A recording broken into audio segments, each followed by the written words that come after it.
Assalamualaikum warahmatullahi wabarakatuh. Adik-adik semua, ketemu lagi dengan saya Kak Takim di channel Geraha Edukasi. Kali ini kita akan lanjutkan pembahasan kita tentang fisika kelas 11. Kali ini kita sudah masuk ke materi fluida ya.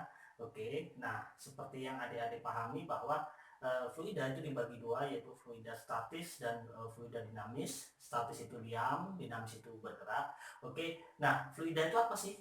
Fluida adalah zat yang bisa mengalir. Nah, contohnya apa? Contohnya adalah air, minyak, oli, darah di tubuh kita, dan juga gas ya. Gas juga dikategorikan sebagai fluida. Kenapa? Karena gas juga bisa mengalir.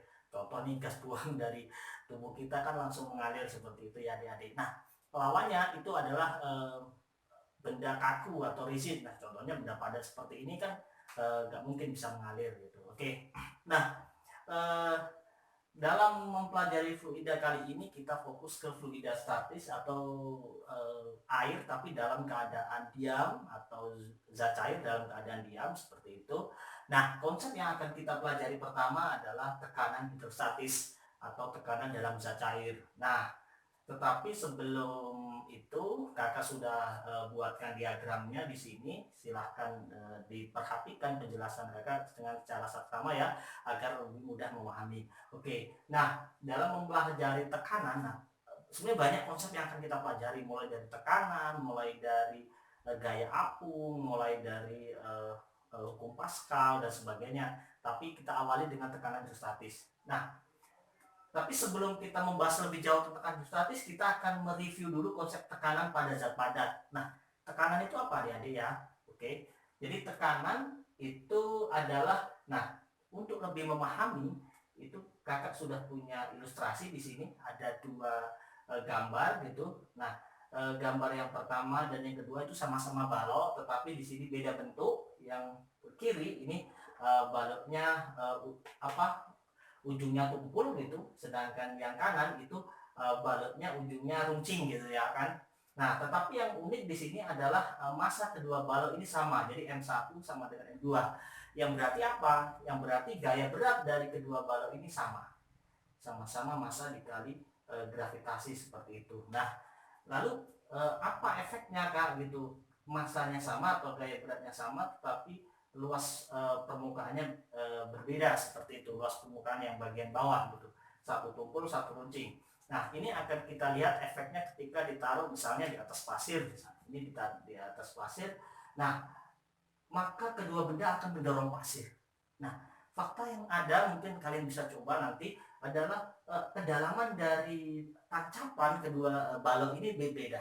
Mengapa demikian gitu? Nah, padahal gayanya sama.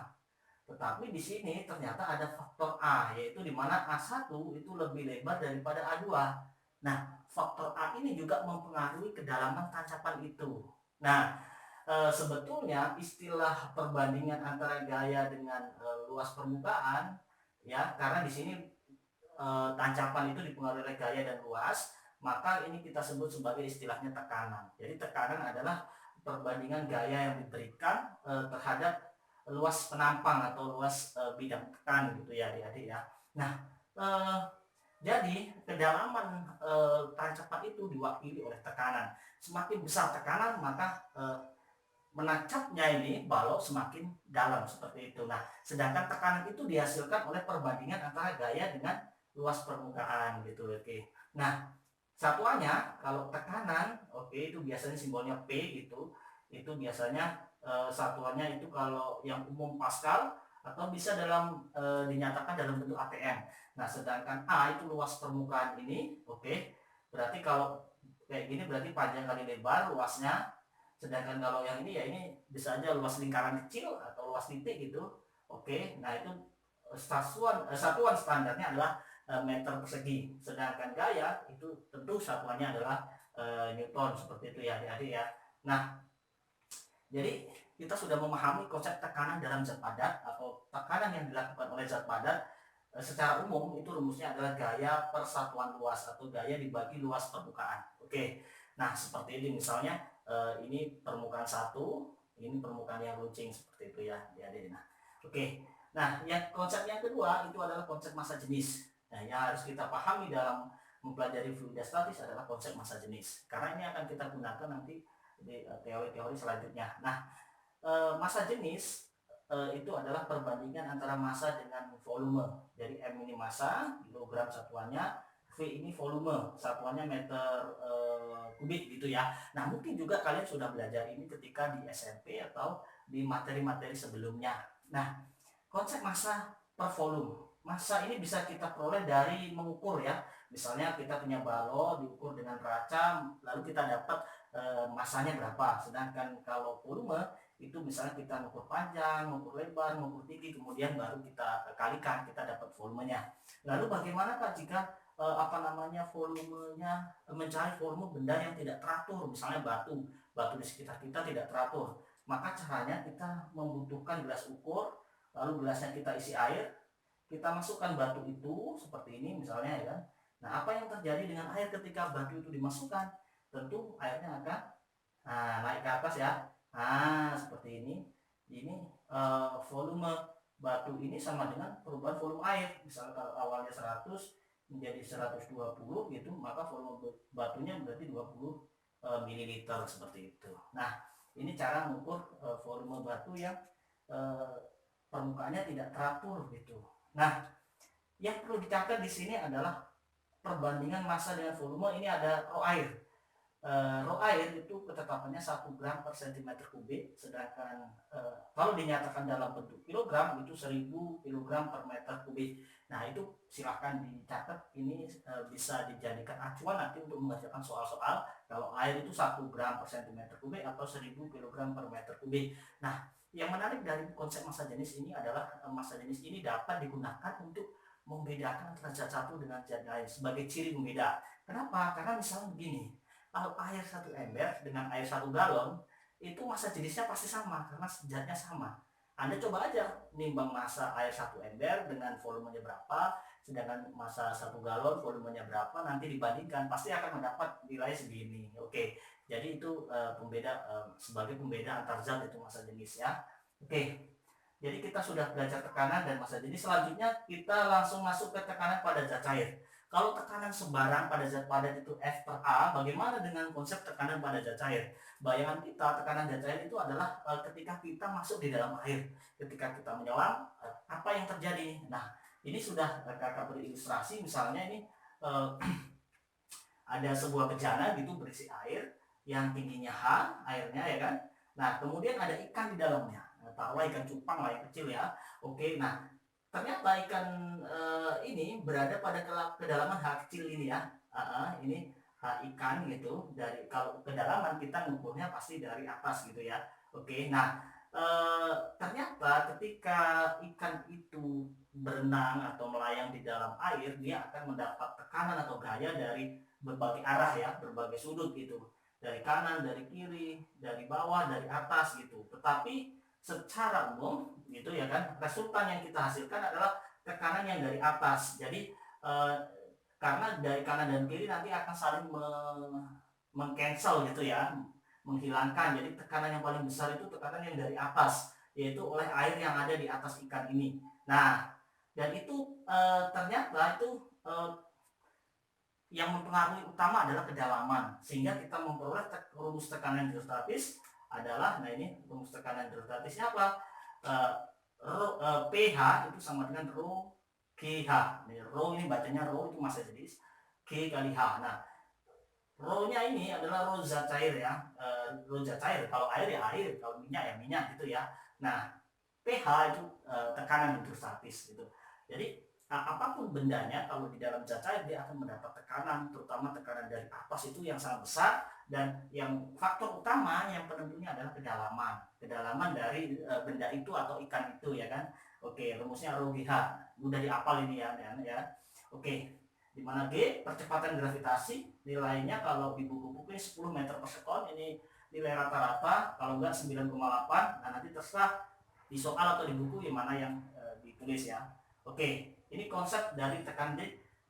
Kalau ikan atau kita menyelam di dalam air, kita akan mendapat tekanan zat cair. Oke, nah besarnya di mana? Besarnya kalau semakin dalam maka tekanannya semakin besar karena tekanan berbanding lurus dengan kedalaman. Kalau dia rho gimana Pak? Rho kalau dia zat cairnya homogen ya tidak ngaruh, di atas atau di permukaan dan di dasar sama, kecuali kalau dia zatnya campur-campur ya, berarti rho ini juga berpengaruh terhadap tekanan zat cair. Oke, ini rumusnya rho BH. Nah, untuk memperdalam mungkin kita nanti akan latihan-latihan soal.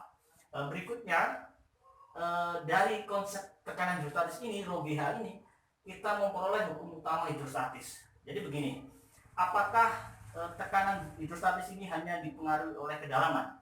Oke, di sini kita lihat nih, kakak punya bejana, yang bejana berhubungan yang bentuknya macam-macam ini atasnya, ya kan? Apakah bentuk bejana itu mempengaruhi tekanan? Ternyata faktanya tidak. Kalau kamu punya bejana nanti di rumah bisa dipraktekkan.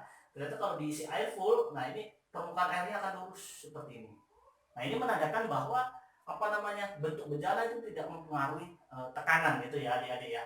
Nah kalau kita ambil satu garis lurus di bawah, garis lurus gini, ini garis A ini, oke, garis warna merah ini garis lurus, dan kita ambil titik A di sini, titik B di sini, titik C di sini, di sini, maka adalah tekanan di setiap titik sepanjang garis lurus adalah sama besar. Jadi tekanan di A, tekanan di B, tekanan di C, tekanan di D adalah sama besar. Karena apa? Karena HA, HB, HC, HD itu sama. HA sama dengan HB, sama dengan HC, sama dengan HD.